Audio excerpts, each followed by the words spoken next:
తాకట్టులో ఉన్న బంగారాన్ని విడిపించి ఆ రోజు ఆన్లైన్ రేటుకే మేము కొంటాం. Sharma gold company.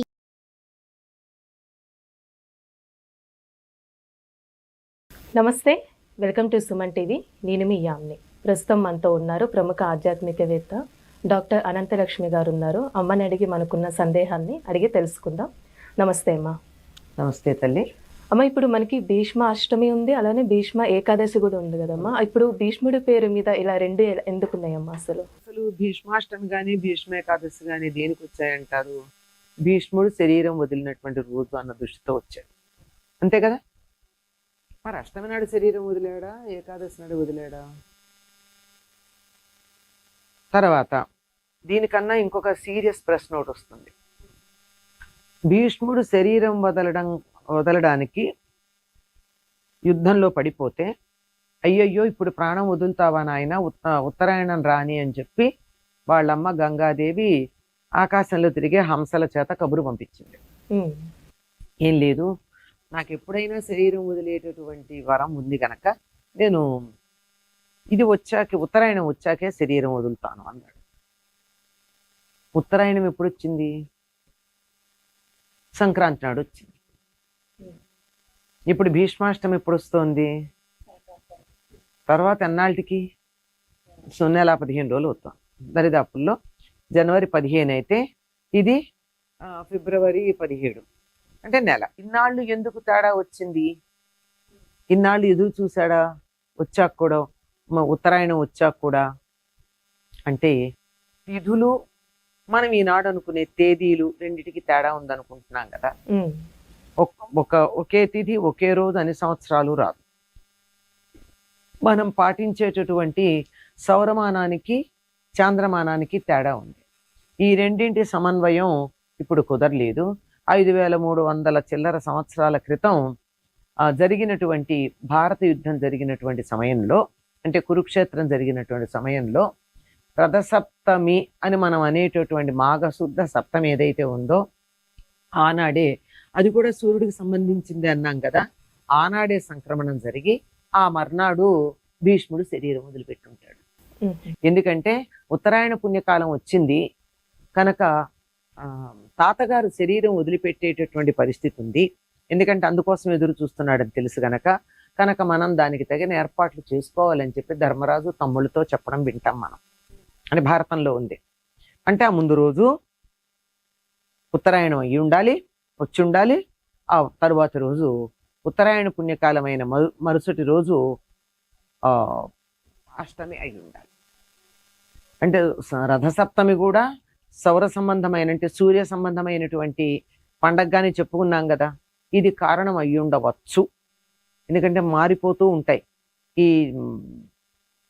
చాంద్రమానానికి 28 రోజులే నెలకి, సౌరమానానికి 30 రోజులు కనుక దీనికి దానికి మధ్య సమన్వయం జరిగేటప్పుడు వెనక ముందు అవుతాయని గుర్తుపెట్టుకున్నట్టయితే, ఇక అష్టమి నాడు ఆయన శరీరం వదిలాడు, భీష్మాష్టమి. మరి ఏకాదశి ఏమిటి అంటే, ఆయన 5 రోజులు 5 ప్రాణాలని 5 రోజులు రోజుకొకటి చొప్పున వదిలిపెట్టాడు అంటారు. అది అంత సమంజసంగా నాకు అనిపించలా. కానీ క్రమం మాత్రం అదే. మొట్టమొదట శరీరంలో నుంచి ప్రాణోత్క్రమణ జరిగేటటువంటి సమయంలో ఒక్కొక్క ఇంద్రియం పనిచేయడం మానేస్తుంది. ముందు కళ్ళు పనిచేయవు. చాలామంది వార్ధకంతో చనిపోయేవాళ్ళు, యాక్సిడెంట్స్ రోగాలు కాకుండా వార్ధకంతో చనిపోయేటటువంటి వాళ్ళు ఉంటే వాళ్ళకి ముందు ఒక్కొక్క ఇంద్రియం పనిచేయడం మానేస్తుంది. అంటే కళ్ళు కనపడటం లేదు, మనం మాట్లాడుతుంటే కూడా చెవులు వినపడడం లేదు, ముట్టుకుంటే స్పర్శ తెలియడం లేదు. ఇలా వస్తుంది వరుసగా కనుతో మొదలవుతుంది. పంచప్రాణాలని ఒక్కొక్క రోజున ఒక్కొక్కటిగా ఆయన సప్తమి నుండి పూర్ణిమ దాకా వదిలిపెట్టాడు అని ఒక అన్వయం చెప్తారు. ఆ అన్వయం వినడానికి బాగుంది, అంతే కదా. మరి భీష్మ ఏకాదశి అష్టమి నాడే శరీరం వదిలితే మరి భీష్మ ఏకాదశిని పేరు ఎందుకు వచ్చింది అంటే, దానికి ఏదో ఒక కారణం ఉండుంటుందని ఊహలు చేయటమే ఇది కూడా. ఎందుకంటే సాక్షాత్తు శ్రీ మహావిష్ణువుని కంటితో చూస్తూ, నోటితో కీర్తిస్తూ, తాను కీర్తించినటువంటి దాన్ని తానే తన చెవులతో వింటూ, కృష్ణుడి యొక్క శరీరం మీద ధరించిన తులసిమాల యొక్క పరిమళాన్ని తాను ఆస్వాదిస్తూ ముక్కుతో ఇలా పంచేంద్రియాలతోనూ భగవంతుడి యొక్క అస్తిత్వాన్ని తాను అనుభూతి చెందుతూ ఆ సమయంలో చెప్పాడు కదా, స్తుతి చేశాడు. విష్ణు సహస్రనామం అన్న పేరుతో మనకున్నది.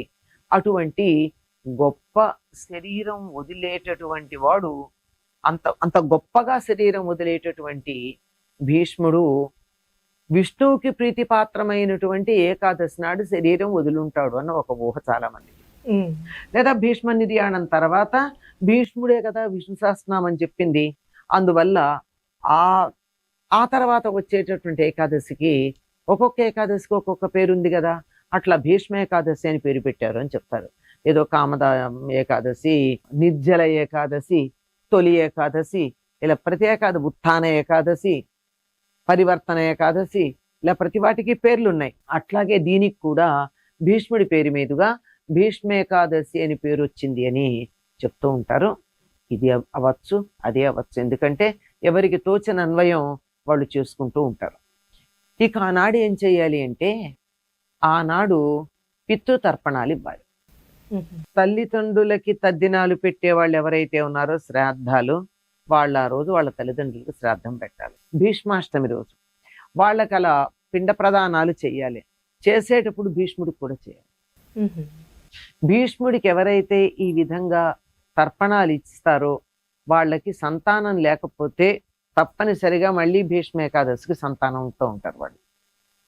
ఈనాడు భీష్మాష్టమి నాడు ఆయనకి భీష్ముడికి తర్పణాలు ఇస్తే నాకు ఎప్పుడు చమత్కారంగా అనిపిస్తుంది. ఆయనకి సంసారము పిల్లలు లేరు గనక పిల్లలు కొనసాగాలి అనేటటువంటి సదుద్దేశంతో ఆనాడు చేసే కార్యక్రమానికి సంతానం కలిగేటటువంటి ఒక చక్కని ఏర్పాటు చేశాడేమో అని నా మనసుకు నాకు తోచినటువంటి మాట అనుకోండి.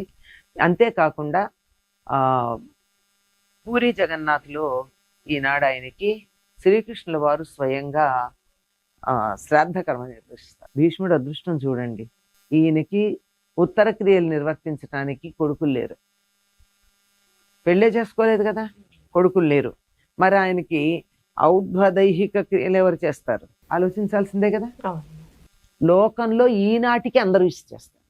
ఈవెన్ టుడే భీష్ముడు ఎంత గొప్ప త్యాగం చేశాడంటే, తండ్రి కోసం నేను పెళ్ళే చేసుకోనని భీష్మించు కూర్చున్నాడు కదా. అప్పటి వరకు ఆయన పేరు దేవవ్రతుడు కనుక అటువంటి తండ్రి కోసం స్వసుఖం త్యాగం చేసినటువంటి వాడు. ఆ కారణంగా త్యాగం చేసిన దానికి ఫలితంగా సంతానం లేదు. సంతానం లేని కారణంగా ఊర్ధ్వలోకాలకు వెళ్ళడానికి శ్రాద్ధక్రియలు చేసేవాళ్ళు లేక వీలు కాకుండా పోయింది. కనుక అందరూ ప్రతి సంవత్సరం భీష్ముడికి తర్పణాలు ఇవ్వాలి అని చెప్పి ఒక ఏర్పాటు జరిగింది. అందువల్ల భీష్మ ఏకాదశి నాడు తల్లిదండ్రులకి తర్పణాలు ఇచ్చే అధికారం ఉన్న వాళ్ళందరూ తప్పనిసరిగా తర్పణాలు ఇవ్వండి. కొంచెం ఓపిక ఉండి మేము శ్రాద్ధమే పెడతాము అంటే తప్పనిసరిగా పెట్టచ్చండి. అటువంటి పరమ పవిత్రమైనటువంటి రోజు భీష్మ ఏకాదశి. అంతకుముందు తర్పణాలు ఇచ్చేటటువంటి రోజు భీష్మ అష్టమి. చాలా చక్కగా తెలియజేశారమ్మా, ధన్యవాదాలు. నమస్తే.